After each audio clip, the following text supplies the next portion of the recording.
Nothing in this program should be considered investment advice. It is for educational purposes only. Please hit pause and read this disclaimer in full. History is going to go back and define the turning point was the lack of trust when we stopped utilizing the rule of law and weaponized the banking system against those that we disagreed with around the globe.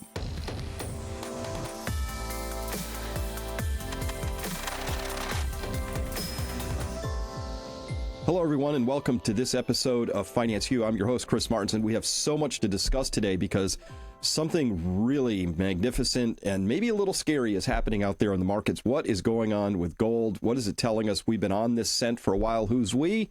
Well, that's myself and Paul Kiker of Kiker Wealth Management. Hey, Paul. Hey, Chris. Good to see you this morning.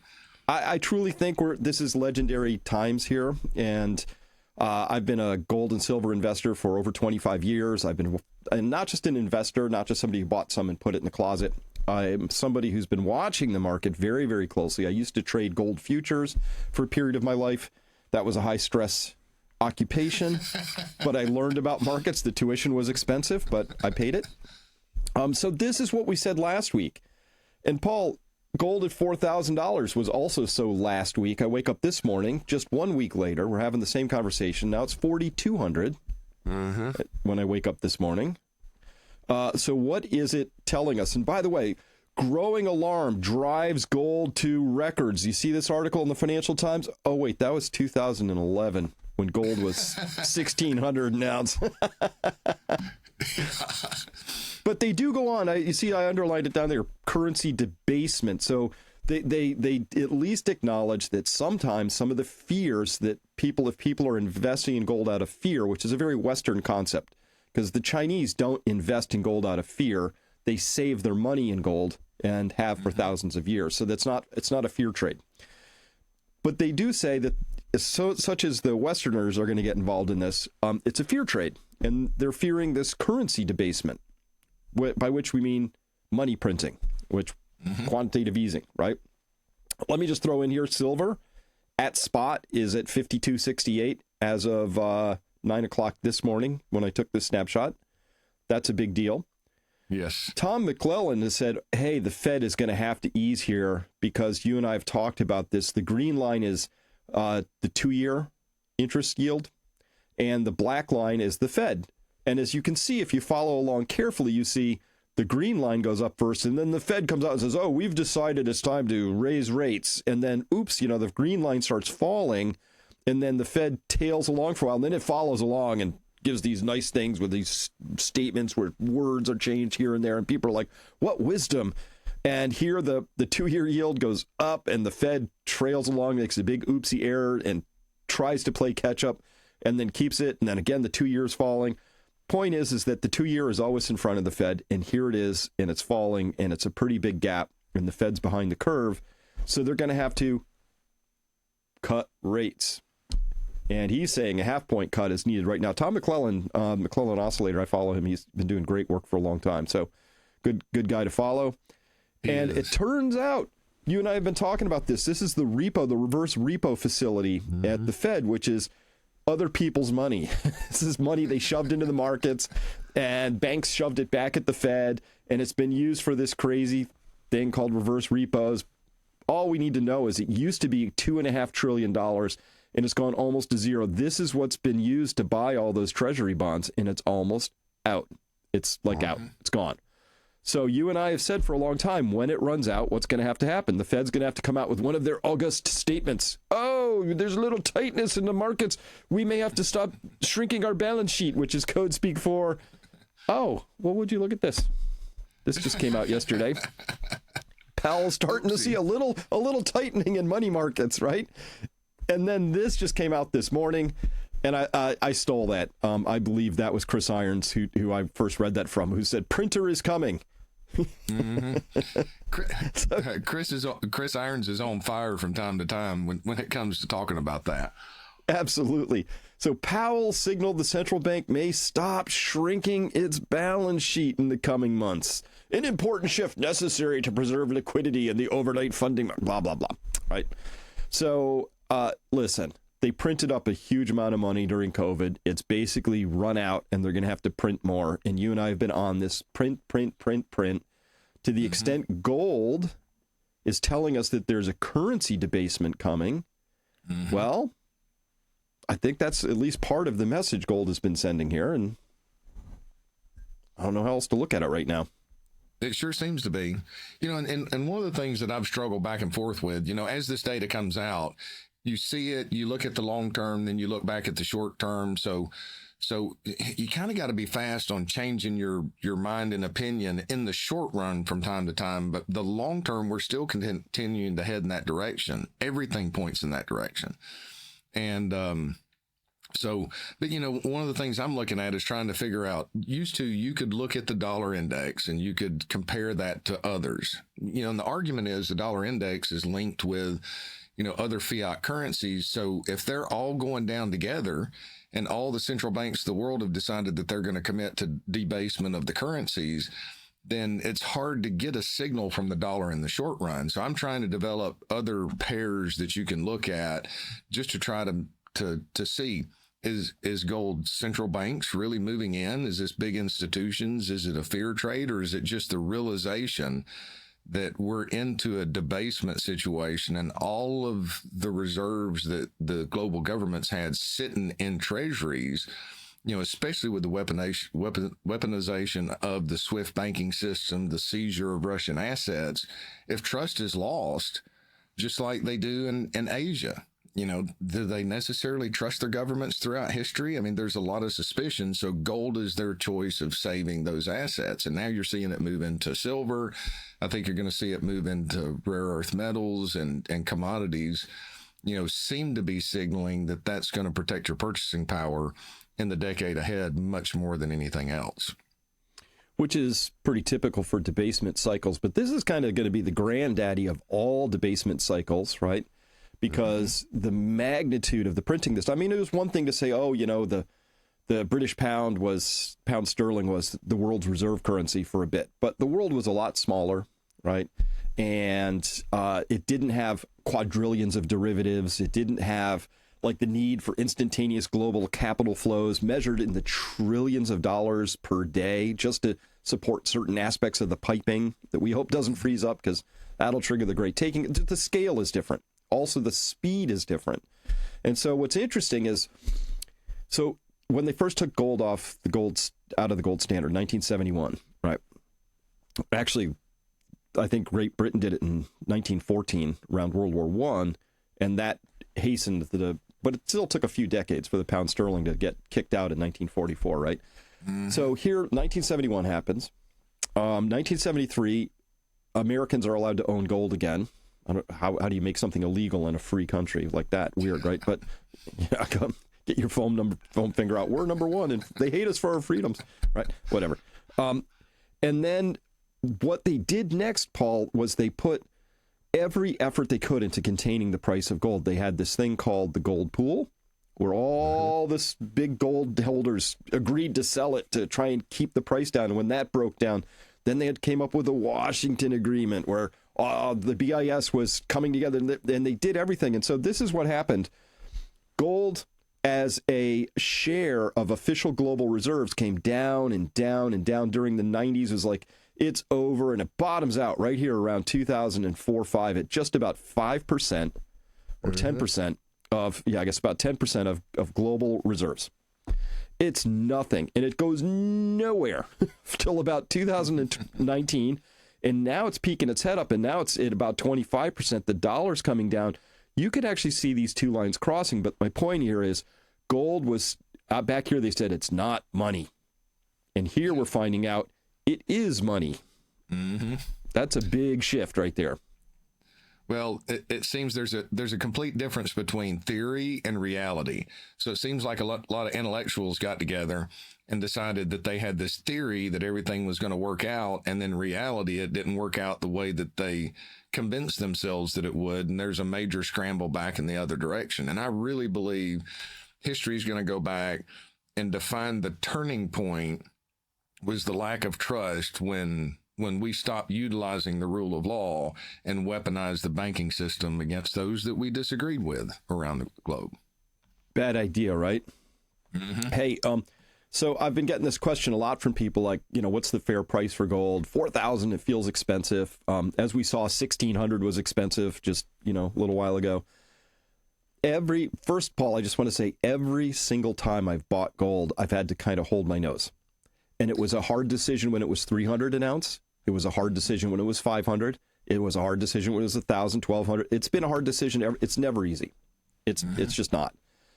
Looking in retrospect, it looks like, oh, yeah, load the truck up. But I love this one. We showed this last time, a little golden history. So this is Weimar Germany during its famous debasement period. So you see here, oh, yeah, gold's overbought. And it had this huge retracement. Like you were totally felt stupid for about a year here if you'd bought there. And then it sort of climbs back, but it's going nowhere. Look at this. 2 years is going nowhere while they're busy debasing their currency like crazy. And then here, they say, oh, well, gold is effed, right? It sort of comes up, but it's not really going anywhere. And then, it's going to collapse. But it went from, let's say, 10 to $1 trillion. This is orders of magnitude. 10,000, 100,000, million, up and up and it goes. That's what it looks like. But of course, gold isn't going up. No. That ounce of gold is an ounce of gold is an ounce of gold. Nothing happened. What happened was the paper went down. Correct. Make sure we have that frame of reference, Otis. So, well, and I would venture to say at some point it outpaced, but all along that journey, I would assume, and I want to go back and look at this because this is what gold does. It bought the same number of cans of soup close to on that journey all the way up as it did at the bottom. The difference was it retained its purchasing power. And technically it built wealth compared to the loss of purchasing power from everybody else. You were better off than the average individual in Germany if you had gold, but you weren't necessarily any richer. You just maintained the purchasing power of the, in gold versus the fiat German mark. That was entirely true with one proviso, which was that if you had some debt outstanding, like let's say you had a hotel and there was debt on it and the debt was denominated in marks, and all of a sudden you could pay that debt off with a single gold coin, whereas it would have taken, hundreds of gold coins in a prior era. You can actually do, like, if you have debt that's denominated in a debasing currency, you can actually do okay. So I'm not saying people go out, take on lots of debt, buy gold. Not saying that at all. But that's one wrinkle. But otherwise, your point. All that gold really is a way of saving, for the most part. Same number of cans of soup, same number of acres of land, same number of everythings. And that's important because if you look at this, you could have still saved in gold here. If you'd had gold, you would have saved. The fact that the currency is blowing up has no meaning. That's why I think it's important to understand the framing that in China, most of Asia, India too, they save in gold and silver. They don't speculate. They're not trying to, game the debt markets. They save. Over here, it's been pitched to us as a fear trade. Oh, no, people fear debasement. No, I don't fear debasement. I know it's coming. It's a thing. I'd rather be able to save my money in a reliable way. Well, and that's the important part of when I'm talking to individuals, especially if they're new to this journey right now. Let's say it's somebody new. I'm meeting them. They've had no exposure to precious metals in any way whatsoever. There is a tremendous number of people out there like that. So, what I'm trying to do is take them off of our hindsight bias, right? Because I'm having a lot of conversations, can gold go higher? Can gold go higher? Now I'm getting the conversations. Do you think gold will ever go back down again? But people are still frozen to make that allocation. So I just explained to them it's a mindset, okay? We've talked about for some time, 10% of your, not a recommendation, this is just a thought process, 10% of your assets be set into gold from a long-term standpoint, like fire insurance on your home. Okay, so mentally we want to say, I don't care if it doubles in the next 6 months or if it goes down 50% in the next 6 months. I'm looking for 10 years from now. Because in the interim period, there's going to be all kinds of noise. There's going to be, sell-offs and lack of liquidity events, forced liquidation, when people are just selling anything they can in the short run, kind of similar to what happened to cryptocurrencies last Friday. So mentally, we hope 10 years from now, it's the exact same price that it is today. And that's not a bad thing if you take 10% of your assets and you put it over there, because you had insurance against that. It's no different than paying for the property and casualty insurance on your home. Are you upset 10 years from now that the house didn't burn down and you theoretically wasted that money? No, we're not, because we understand the risk associated, the financial impact if your primary residence was to burn down, or an office building. So if you have that mindset and you forget about it, that portion of your insurance from a long-term standpoint, the journey is a lot easier, and it makes it easier to allocate funds here in the short run, where we don't know if we're going to have a major pullback here, or just a consolidation, or if it's going to continue because the debasement trade is on. So I want to tell people from a long-term standpoint, obviously you got to get some advice and see if it's appropriate, but you have to get your mindset on the long term in the direction that things are going. And this leads me back to one quote that I want to point out. So back in June of 17th of 2022, and I'll read this out, and maybe I need to share the screen. Global institutions, governments recognize what's taking place. My concern is with the United States, we're getting a lot of propaganda from Wall Street. We're getting a lot of propaganda from the government that wants to obfuscate what's really taking place. But if we go back and we take a look at what Vladimir Putin stated, according to the IMF, global currency reserves are at $7.1 trillion and €2.5 trillion now. These reserves are devalued at an annual rate of about 8%. Moreover, they can be confiscated or stolen any time if the United States dislikes something in the policy of the states involved. Let's just think about that for a minute. Moreover, they can be confiscated or stolen at any time if the United States dislikes something in the policy of the states involved. What have we heard in the news here recently? What is it they're talking about, giving the assets that they seized from Russia over to Europe?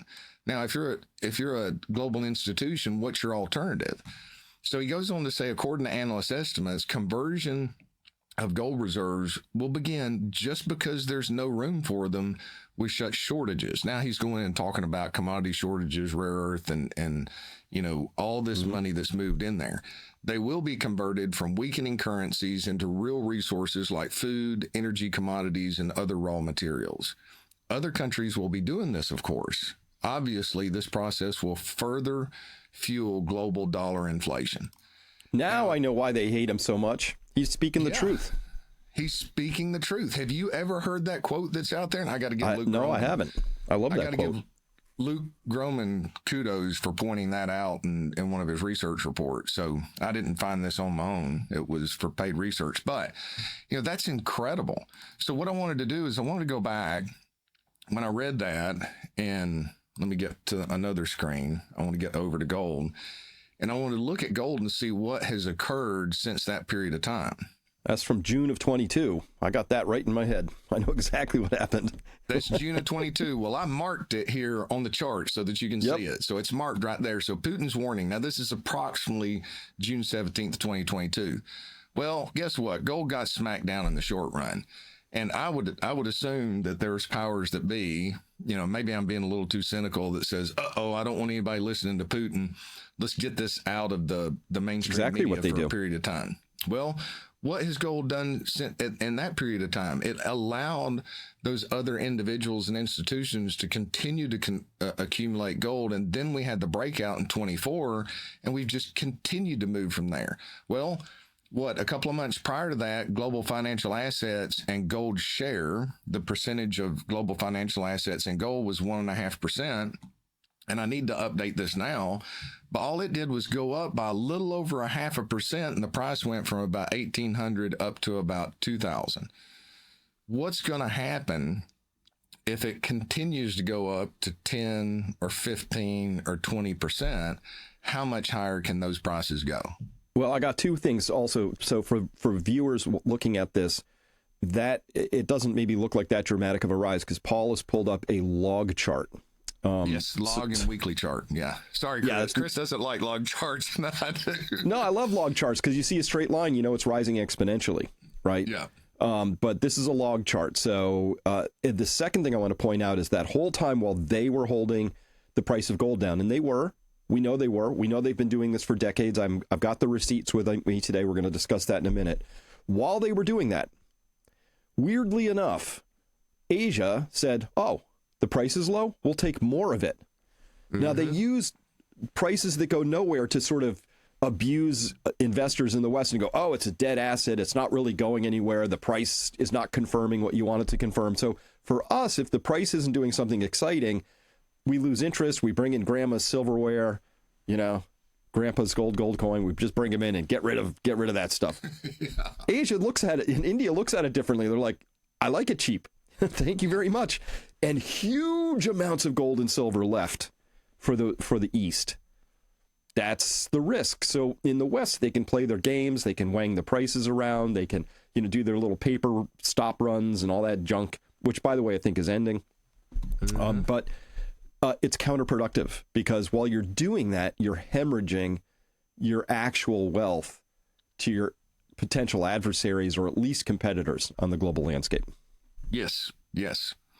And let me show one more chart. I didn't want to keep that up the whole time you were talking so people could see. But this is a monthly. Okay, so this is monthly. Now, I don't have his speech announced, so that's 2022. That's actually right in this area here. Mm-hmm. Yep. But that was prior resistance. Look at the accumulation that took place. It digested that move from 2000 to 2012 and just consolidated for a decade. It gets out of the average investor's mind. Asia, the West, everybody that was, research analysts with eyes wide open was talking about everything taking place. And now we've started that next move up again. So, and again, this is a log chart, so you can see just to explain how tight the price gets in there. But it just gives you an idea that after this breakout that occurred back here, the price continued for a long time. And look, there was volatility in there. Okay, you had volatility, you had periods of consolidation, but it continued to move. It consolidated for a long period of time. All of that gold left the West, not all of it, but a large portion of it left the West to go to the East. And I'm not so sure that we're going to be able to afford to buy it back again. No, probably not. We'll see. Not with the depreciating currency. Yeah. Well, Paul, we're going to take a quick break. When we come back, I want to talk about the actual paper manipulation in the gold and silver markets, how it happened, and what that actually means. So we'll be right back. Today's markets are more volatile than ever. With ongoing economic and geopolitical uncertainty, navigating such environments requires thoughtful, adaptive strategies, not a one-size-fits-all approach. At Peak Financial Investing, our registered investment advisory firm connects clients with experienced wealth managers who focus on active portfolio management. These professionals use evidence-based strategies designed to respond to changing conditions, not outdated formulas, but customized approaches grounded in research, discipline, and risk awareness. We believe in open, informed conversations, including discussing tools like precious metals and diversification as part of a broader financial strategy. Every investor situation is unique, and our advisors tailor their guidance accordingly. Visit peakfinancialinvesting.com today to schedule your free consultation and explore how proactive management can support your financial goals. I'm Dr. Chris Martinson, proud to work with Peak Financial Investing, and my support reflects my professional views. I encourage you to take control of your financial future by making informed decisions. All right, Paul, that was a perfect setup for this. I want to talk about, I think this is a legendary moment in time. I really do. And it's legendary because the shenanigans that have been participated, like our markets are kind of fraudulent in a number of dimensions. We saw that if you saw the movie The Big Short, right? And, the main protagonists, they've made all the right bets. You've got your Michael Burrys, you've got your Mark Baums, right? And they've made the right bets that these are dog meat, assets, and they've shorted them. And the whole market's falling apart, but they're not getting repriced, which is a fancy thing for the big banks are just holding them at a fictitious price because that was in their financial best interest. Didn't matter if it was right, didn't matter if it was legal, illegal, irrelevant. So the big banks play games. Here's the fun part. Big banks are willing to play that game for as long as until it looks like they might lose something, and then they suddenly run for cover, the light comes on in the kitchen and the cockroaches all run. And you can always count on the banks to operate in their own self-interest. So I think we're at a self-interest moment. And here's what happened.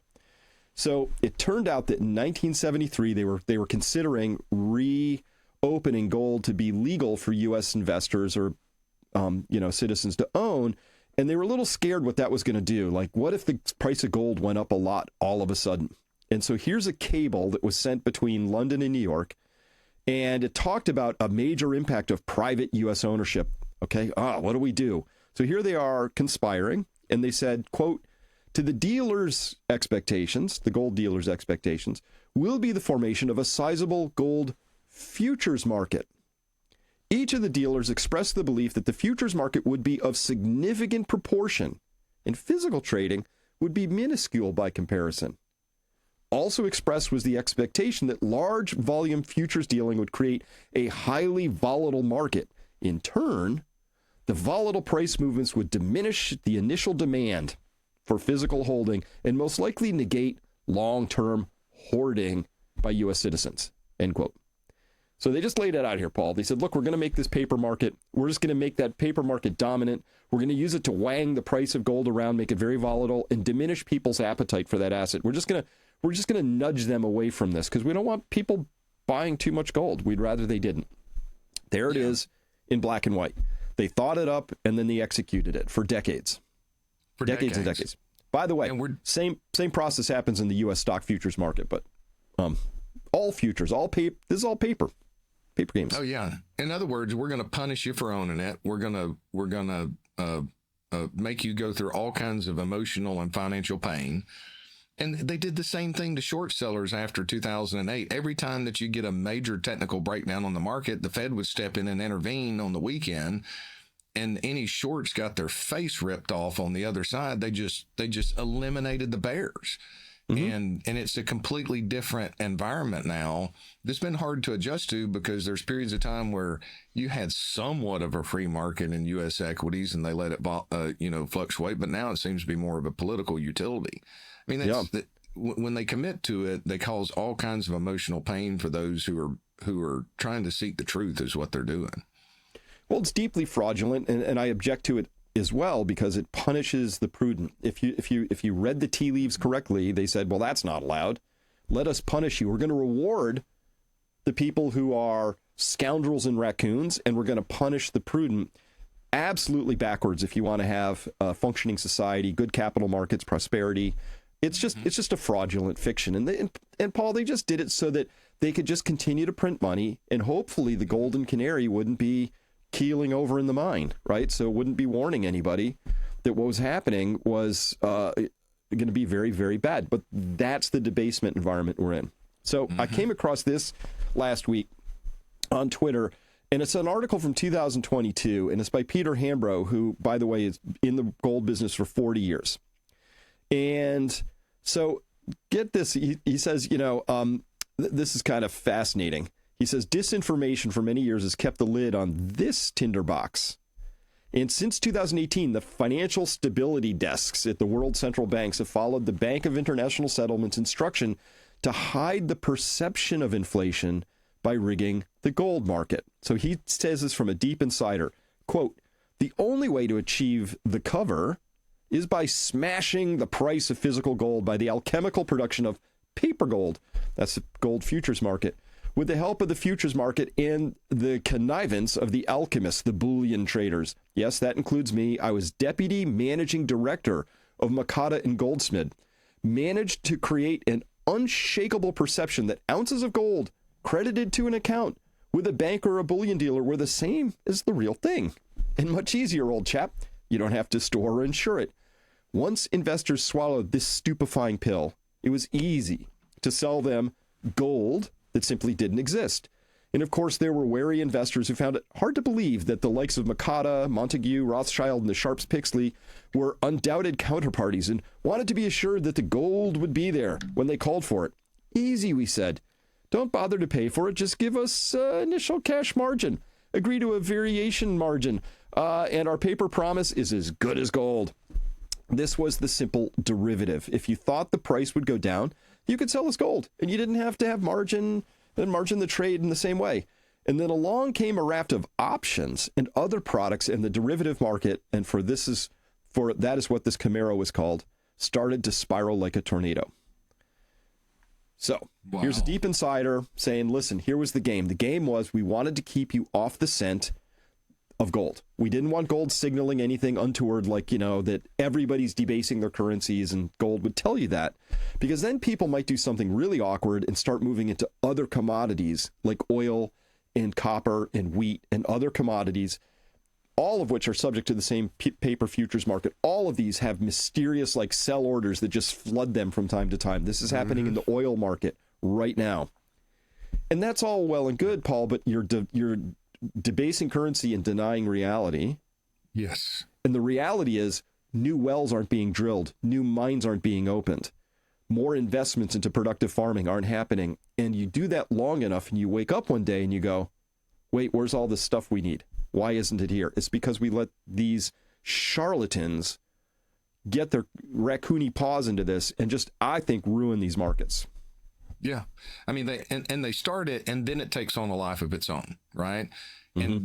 And when you listen to an insider talk about that, and I've just been amazed. I mean, amazed by how corporate Wall Street, your major firms, have just convinced their advisors, convinced their clients that gold's an ancient relic, that you're as dumb as a box of rocks for buying it, and you shouldn't pay any attention to it from a long-term standpoint.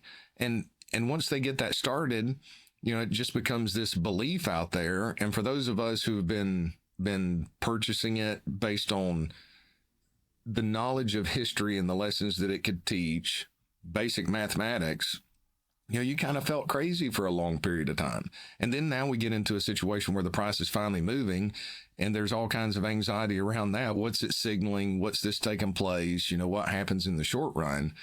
But with all that money printed, if we reach the end of the disinflation, deflation that occurred because of globalization and deglobalization, then we may be in the very, very early stages of a long-term change in the price of gold, and that psychology reverting back, because that psychology as well is like taking a basketball and holding it under the water, for an extended period of time. And then when you finally lose control of it, it has to find that new equilibrium. And where's that equilibrium going to be, with the Fed talking about, slamming rates down, potential yield curve control discussions coming out, back page of the Wall Street Journal, theoretically speaking, not actually. Well, I think actually it might have. But the point being is preparing the public for the fact that here we are. We're going to go back to the printing presses.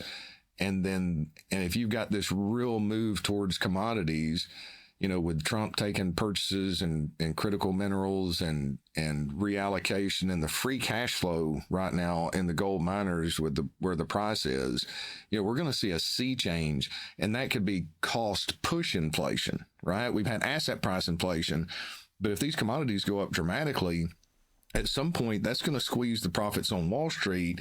And this party, the shifting and adaptation of where the money's going in the future is going to catch a lot of investors off guard. Well, it will. And that beach ball, though. So yeah, these raccoons have been at this for a really long time. And I'll tell you this. I talked to a lot of really deep insiders who've been in the gold business forever, and nobody can answer the most basic question, which is, do we know who owns which gold bars? Yeah. Gold bars have serial numbers on them. It should be a simple thing. I could do it in a spreadsheet, right? Mm-hmm. Give me an afternoon. You just put all the numbers in there and you say, this bar belongs to Paul. Mm-hmm. That spreadsheet does not exist, tells you something. They've been like, Paul, I would sell you one, or the bullion banks we just heard about, they sell paper promises and they say, Paul, you trust us. You got this bar over here with your name on it, but they've also sold it to me and 5 other guys. And 4 other girls. And we all think, all 10 of us, that, we own that same gold bar. So here's where we're at. Here's the beach ball. It turns out that as of this morning, there are 360 paper contracts for every 1 ounce of physical silver. Goodness gracious. 360 paper for every 1 ounce of physical. Wow. Sorry, I didn't mean to interrupt you, but wow. No, go for it. I mean, come on. That's shocking, right? Golly. How does that resolve? Okay, check this out. So Brian Kuzmar says, hey, whoa, these kinds of moves in precious metals are unprecedented, all caps. I have been doing this since 1977, have never seen this type of movements, not even in 1980. Something bigger than gold and silver is happening. Gold and silver are merely being symptoms here of something. And we're in the waiting room, anxiously looking for the monster that's about to devour the economy. Whatever it is, something tells me nothing will be the same, just my gut. And still no major pullbacks. And it turns out London is OUT of silver. Yesterday, SLV shrank by 700,000 shares, Paul, even as silver went up by $2 an ounce. How does that happen, right? That's a good question. Yep, that's because they are short of physical silver to back up new SLV shares. So SLV ETFs, says, in my opinion, are good indicators of the silver squeeze. And so when they don't have it. Why? Because they already used their whole ammunition on Monday. At the end of the day, they added 11 million shares, right? Equal to 93% of all the silver that was shipped from COMEX last week. And assuming 100% of that went to London.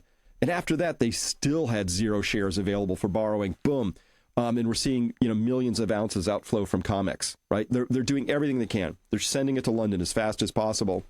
And Robert Gottlieb, former ex-executive from JPM's Bullion Bank, said, looks like the LBMA in London needs at least 150 million troy ounces more physical silver right now just to normalize the situation.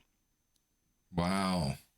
So it's they're out. And we're watching this play out. But what we're really seeing is that 361 to 1 paper promise thing play out.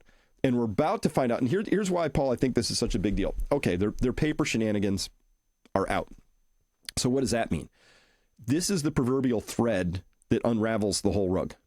What happens if people find out that the silver turned out it was fraudulent? People were selling, naked short selling silver they didn't have with a promise as good as gold from the major bullion bank. Don't worry, Paul, I'm JP Morgan. I got your silver right here. Mm-hmm. But it actually isn't there. Well, if that gets revealed, and then you find out, well, is that probably also true for gold? You keep on pulling on that thread. And then people start going, well, hold up. Where is all this collateral? What actually is backing any of this stuff? Do the shares actually exist that I think I own in my account, right? We don't know, right? Because, the SHO has been abused and naked short selling has been allowed to carry on and nobody's done anything about it. Using that little broker dealer market maker dodge, they've allowed that. We just found out that, there was that company that was that was fraudulently saying they backed all their collateral with assets they didn't have, right? And so we saw that blow up. We'll maybe get to that in a minute. But I think they're worried that we'll find out possibly if you just, it's kind of like the arguments they have for, remember the anti-jab arguments? Like, no, we can't allow any bad news to even begin because that would lead to hesitancy. Yeah. I think it's the same argument here. It's like, oh no, if we allow one corner of the market to be revealed as fraudulent, well, that raises a lot of questions about all the rest. And then people get into that cockroach scurry under the counter moment and they go, I got it. What do I own? Right. Mm-hmm. I don't even know who the counterparties are, let alone what the risk might be, because I don't know who they are. I think that's what's at stake here. Well said. And I was going to bring up the Tricolor situation and the bankruptcy, and you led right into that perfectly. So notice, after the Tricolor First Brand situation, where if I remember correctly, they rehypothecated. So guys, rehypothecation is, you loan something to somebody, they turn around and loan it out again. So, well, that's not a good term for what they did, but they basically sold the same loan 70 times, right? So if you had this erosion of trust under the surface, regulators are supposed to catch that. Well, guess what? The only reason they caught it was because some bank actually asked a question before they loaned them another $8 billion. Like who was not asking questions or verifying before? I mean, any of you that go get a mortgage, I mean, my gosh, they give you a prostate exam, to give them information that goes in there, and the amount of data that we have to get for clients is incredible. But apparently they're not doing that in the private equity market. Apparently they're not doing that with these big institutions, and somebody happens to ask a question. So what we're finding is you cannot tell me that's the only situation that happened in. There has to be more out there. And now we're going into hyperdrive of, well, if they've done it with auto loans and these big banks are loaning money out to them and they didn't find it, we know that, there's been manipulation of the metals market in the past. So maybe I need to take physical possession of that. And as that's not what we continue to see accelerate, and how quickly is this going to come apart? Yeah, well, if I could, this is the first brands, this is their bonds were like, everything is fine, and they go to zero. Everything is not fine. Hey, once again, good job, Moody's and S&P, bond rating agencies. Awesome oversight there. But I think this email ought to be framed and put in the Louvre or somewhere. Yes. This person, somebody's asking the question. You said finally somebody asked the question. They said, "Oh, hey, first, do we know whether FBG actually received First Brands Group actually received 1.9 billion? No matter what happened to it, do we know? Did they get the 1.9 billion? Second, would you tell us how much is in the segregated accounts in respect of the factored receivables as today? So how much has been set aside? Like, did they get the 1.9 billion? How much have you set aside? 1, we don't know. 2, 0. It's just so pithy. Boom. Could you imagine the gut punch that the individual felt when they received that back? And so much for market anticipating what's going on in the future. Literally, right? Nobody sniffed this out before. Nobody was doing any research in there. Nobody was trying to pay attention to what's under the surface. Nothing. And that's what happens when the government intervenes and papers over everything. People become complacent. They're convinced that the regulators are not going to allow anything or the government's not going to allow anything bad to happen. And then all of a sudden the rot starts coming to the surface. So let's start the clock, Chris. Bear Stearns collapsed in February, March of 2007. Lehman was about 9 months behind it. And, so I think that's the first shot across the bow. The question is, what's going to happen on the other side? And will we see it before? Because I think it's more in the private equity space than it is anything. And will we see it before 401ks are actually adapted enough to transition this all over to your average American citizen who's just chasing hindsight returns without questioning what's taking place under the surface? You know what? Gold and silver are my top choices to protect my wealth against inflation and economic instability. Now, with all the monetary debasement and all these geopolitical risks going on, hedging your wealth has never been more important. I recommend that everybody owns some gold and silver, physical, in your hot little hands. But what if you want to hold it elsewhere? Goldcore is an excellent choice and will rapidly and securely deliver physical gold and silver to your doorstep. But Goldcore also lets you buy and store your gold and silver in high-security vaults in places like Switzerland or Singapore or the U.S. at your choice. And for all of my followers, Goldcore will provide your first 6 months of storage for free. With Goldcore, you get the convenience of buying and selling precious metals as easily as stocks, but with the security of your metals being fully allocated and segregated, meaning they sit in a secure location, on a shelf, in a box, with your name and your name only on it. Now, unlike your stocks, where you are actually a subordinated security entitlement claimant, something we learned during our Great Taking series, you are the one and only named owner of your metals. But just like stocks, you can still sell your metals instantly at market prices without any unnecessary delays. Need liquidity? Goldcore gives you immediate access to cash. But if you prefer physical delivery, getting them shipped to you is a mouse click away. Goldcore offers a range of investment options from gold and silver coins and bars to self-directed IRAs, again, all with fully segregated and secure storage. Take control of your financial future today with Goldcore, where investing in precious metals has never been easier, more secure, or more transparent. Remember, Peak Prosperity followers get 6 months of free storage. So sign up now at peak.fan/Goldcore to secure your 6 months of free storage. Again, that's peak.fan/Goldcore. So people have started to figure this out, in particular in China. So Eric Young, King Kong 9888, out of Hong Kong. I follow him carefully for all things precious metals. He says, quote, the Chinese have figured out that the Western bullion banks are probably just trying to cover their massive leveraged naked, I would put the word naked in their shorts, at the LBMA with inelastic counterparties who are standing for physical deliveries. So this is on a Chinese chat.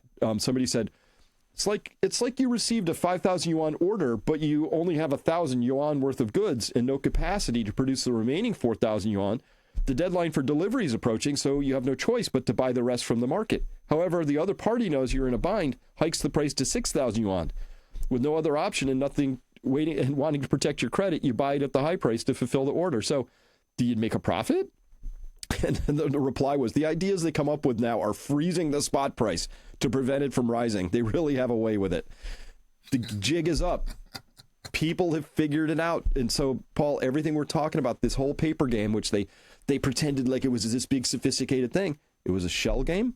It was fraudulent. And they were selling stuff they didn't have and had no intention of delivering, and thought they could just come out and just throw more paper at it every time they want. And all week I've been watching them, 2 weeks now, watching them throw paper at it. Just the other night, 2 nights ago, huge slam, Monday night, 1 a.m, like just massive amounts of, they threw everything they could at it.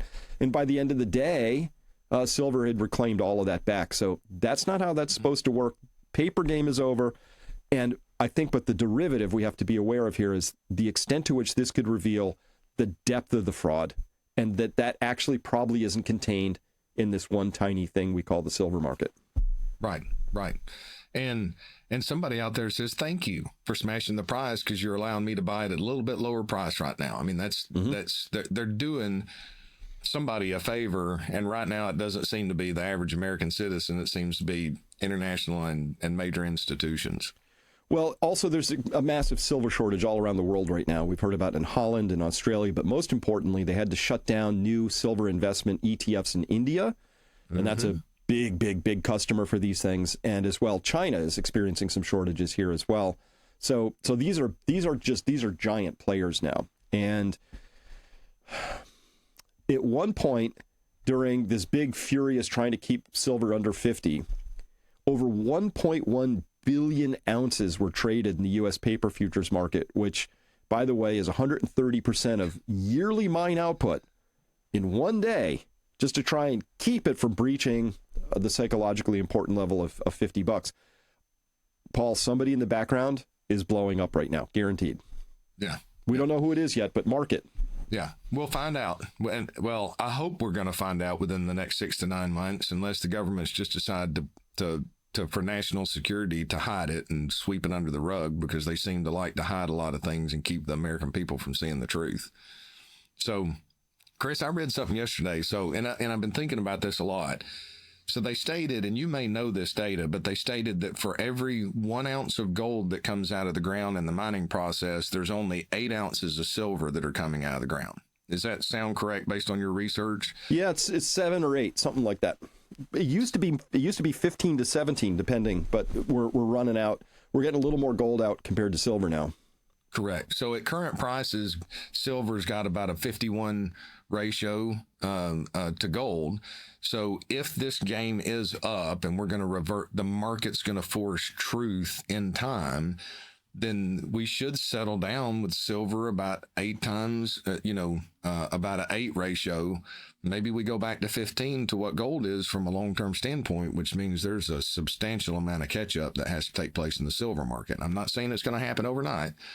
There's forces that may mean that it's 10 or 12 years from now before that reaches that ratio, but it seems to be that that's where we would go back to at some point if this thing blows up. And my concern is, we've talked about our concern about the derivatives market. That's one of the reasons I'm not willing to use options to short the market and hedge positions right now, because that is the massive unregulated, that's where all the dark secrets are going to be behind the scene, right? Mm-hmm. So if something blows that up and your counterparty risk goes, I mean, that's where you can have a great taking event happen to where everybody just blows up across the board, which which I'm not so sure that the governments of the world wouldn't consider that. They may welcome that because now the old system's gone. Here's your central bank digital currencies. I know there's logistics with the older individuals having to learn to do it, but learn the new, whatever the technology will be. That's going to be a challenge for a lot of people, but it certainly gives the crisis that they would need to be able to say, hey, here you go. Let's start a new system here. So my complaints, and they are kind of complaints because I don't have a lot of leverage to do much about it, but my complaints are that markets are supposed to be markets, right? So a market is a place where willing buyers and sellers show up and they come at a negotiated price. A market with air quotes around it is a signaling device used by the powers that be to telegraph something they want to have telegraphed. So we had gold markets. They didn't want gold rising too quickly because that would send the wrong signal, right? It had nothing to do with what was right or wrong or any of that stuff. I mean, I'm a full-blown market libertarian, Paul. I think gold should just be free to do whatever it wants. I think interest rates shouldn't be set by the Fed. They should do whatever they want to do. And then you let the market decide what's the right price for money and what's the right price for an ounce of gold. And it will tell you things. And if you're mismanaging that as the steward of so-called stable prices, which the Fed's supposed to have as one of its dual mandates, well, then guess what? You might have to steward a little differently. But they don't want to do that. They want to steward how they want to steward. And they don't want anybody telling them what to do. And they don't want gold shine in a bad light on their productions. But that leads you astray over time. Yes, it does. And that's why I wish we had free markets. Like we don't. I mean, okay, we don't have pure capitalism. We don't have free markets. It's central bank controlled. I mean, that's basically financial socialism within the markets.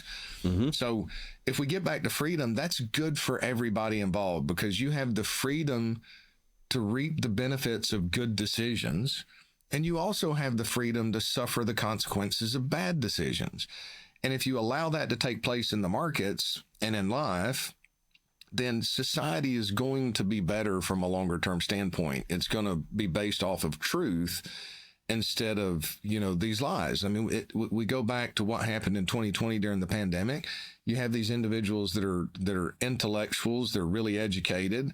They have this, I am smarter than you. You should do what I say. And when you challenge them on things, they're like, well, trust the science. Well, they're not even basing their decisions off the science that they were educated in at this point. So it becomes narrative and control. Do this because I think you should do it. Now, I do think hopefully at some point, the pain of this control is going to be severe enough that the people demand a free market. But I don't think we're anywhere close to there yet, because I think there's a lot of fear out there of individuals, and they're willing to accept some of these lies right now, which means we're weak. They're willing to accept these lies right now because they don't want to give up the perception of the future that they have. When they look back over the past 5 to 7 years, they're looking 5 to 7 years out and going, oh man, I'm going to be wealthy. I'm going to be whatever. So they're accepting these lies right now because they're unwilling to embrace the reality of the situation that we're in right now. Well, very well said. And here's, again, back to my complaint set, is that I believe that the stock markets have become political narrative machines.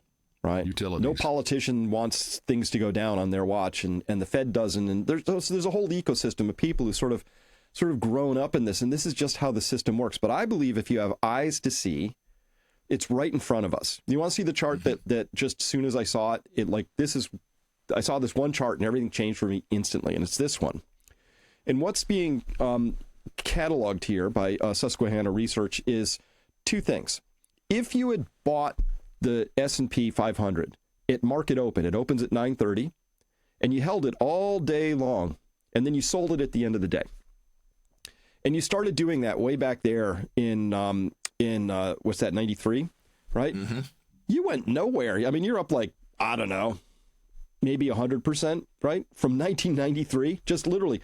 But Paul, if you bought the futures in the S&P stock market at market close at 4:30, held them all night, and then sold them in the morning, you're up the whole thing.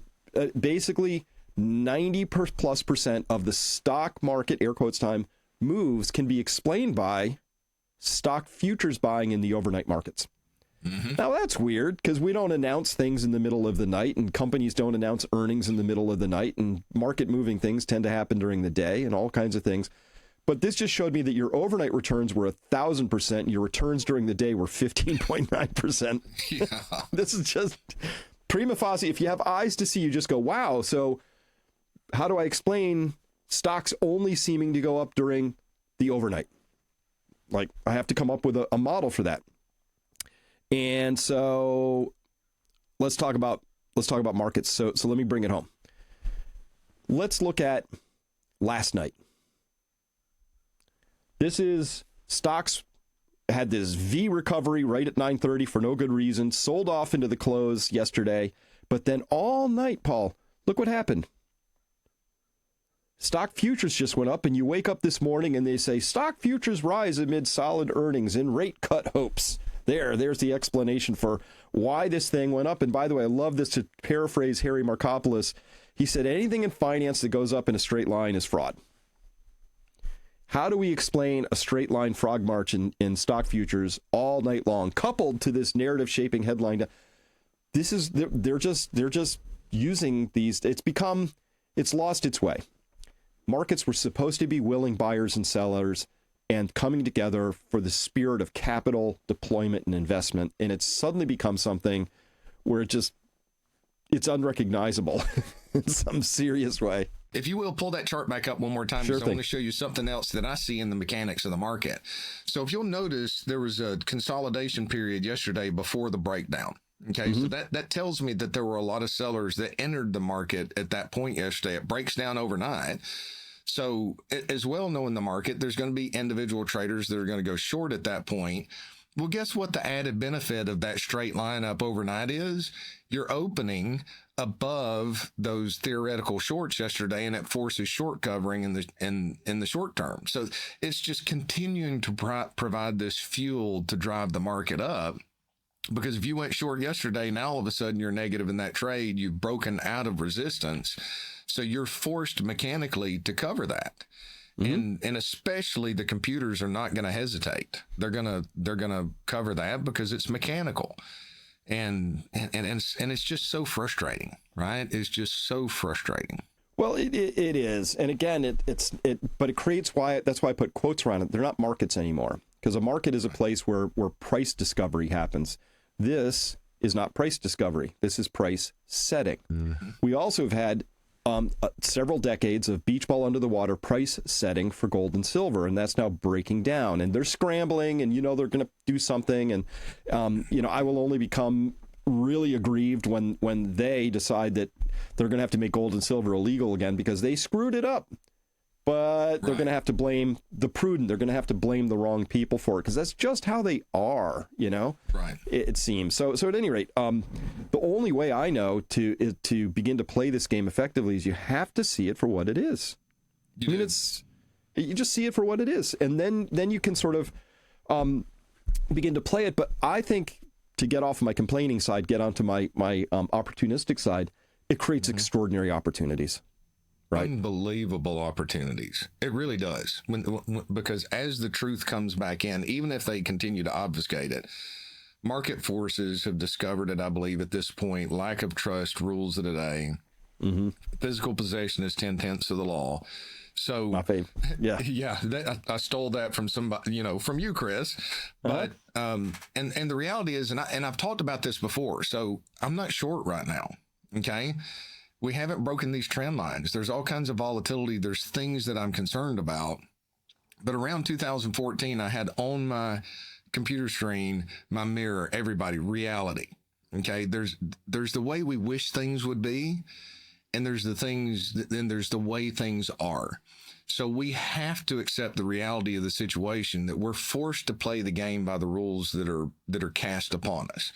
I don't like it. I wish we could change it. But we can't bury our heads in the sand. So we have to find a way, which is by God's grace what we've attempted to do and been able to do over time and continue. This is an imperfect game. Coach Key with Georgia Tech, I listened to the press conference, and people call him out. Well, how'd that mistake make? He's like, this is an imperfect game that we're trying to achieve perfection in. Okay, every trade's not going to work, every investment's not going to work, every exit's not going to work. But if you've got a strategy that you can utilize, that'll tell you when to overweight commodities, that'll tell you when, where you're looking at asset classes as tools to be utilized. Okay, my problem with Wall Street saying, oh, with their propaganda against gold and precious metals over time, and even commodities, the reality is you're setting a subset in individuals' minds and the advisors that are listening to that's a tool that I should never use. That's not true. It's a tool that should be used for a period of time to accomplish an end.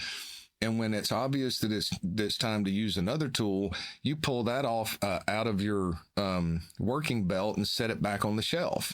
So that's the thing. Just remember, we have to, for those listeners out there, we have to play the game by the rules that are forced upon us. We can complain about it. I've been nervous because we're not fully invested in all our portfolios, but we own what makes sense to own. So far, this year that could change tomorrow, but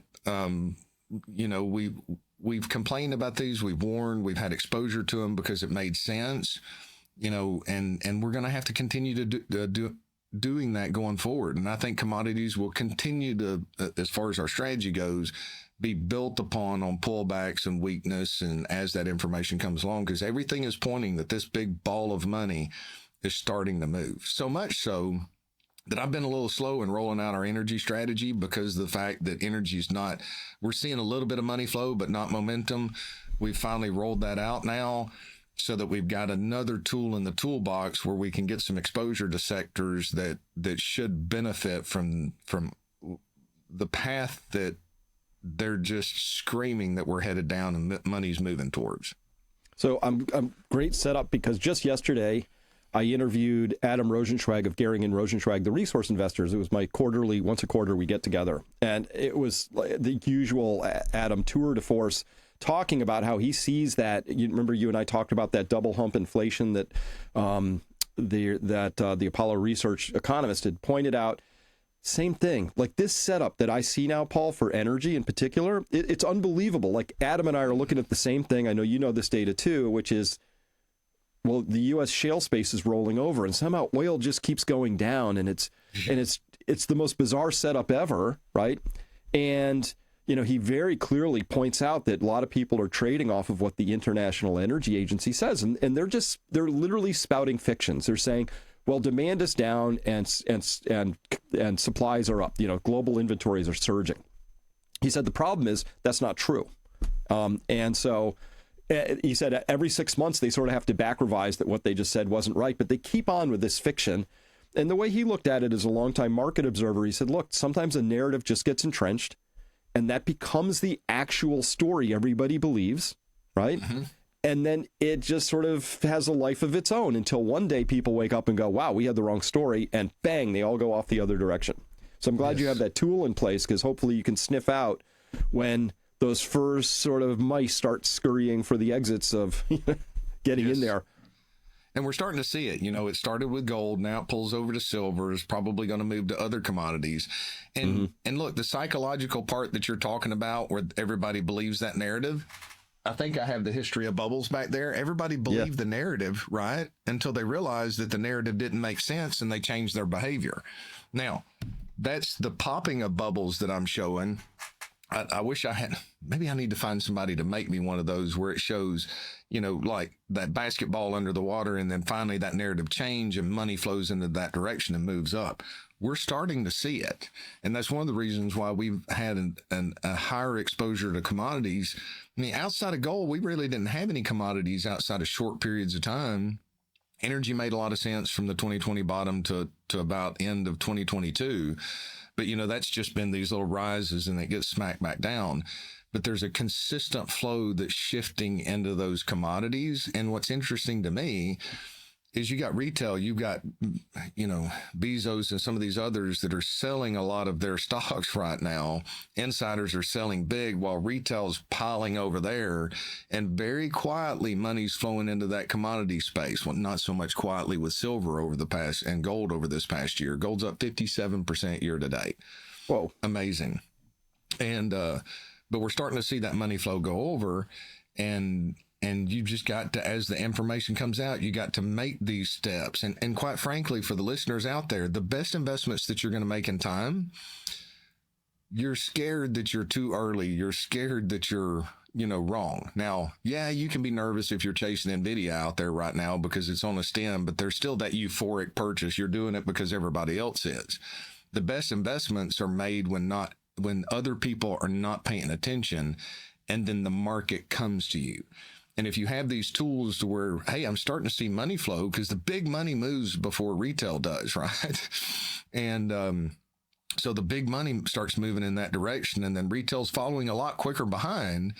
But you want to be where everybody's gonna be 2 to 3 years from now, and have the patience and the fortitude to follow a strategy through. Most people just want to do what the herd's doing. That's the reason why those things blow up. Most people participate in it. Most people get blown up. But for those that have the ability of tools that can help guide them from a money flow perspective, they can make that adaptation, but there's still going to be a little fear and trembling and patience and discipline involved in it. There's nothing we can do in our lives that doesn't require some sacrifice, some mental pain, some long-term thinking and discipline associated with it. Markets are facing heightened uncertainty, and thoughtful portfolio management has never been more important. If your current strategy relies solely on passive investing or diversification without active oversight, it may be time to consider a different approach. At Peak Financial Investing, we connect you with experienced wealth managers who actively manage portfolios using disciplined, research-driven strategies designed to adapt to evolving market conditions. Our focus is on helping clients navigate volatility with clarity and confidence. While no investment strategy can guarantee results or eliminate risk, we believe that preparation and active management can make a meaningful difference over time. Visit peakfinancialinvesting.com to schedule a complimentary consultation and explore whether our approach aligns with your goals. I'm Dr. Chris Martinson, and I am proud to support Peak Financial Investing. This is not a guarantee of future performance, but a call to take your financial planning seriously. Again, that's peakfinancialinvesting.com. Investing, of course, involves risk, including the potential loss of principal. Past performance is not indicative of future results. Please consult with a qualified advisor before making investment decisions.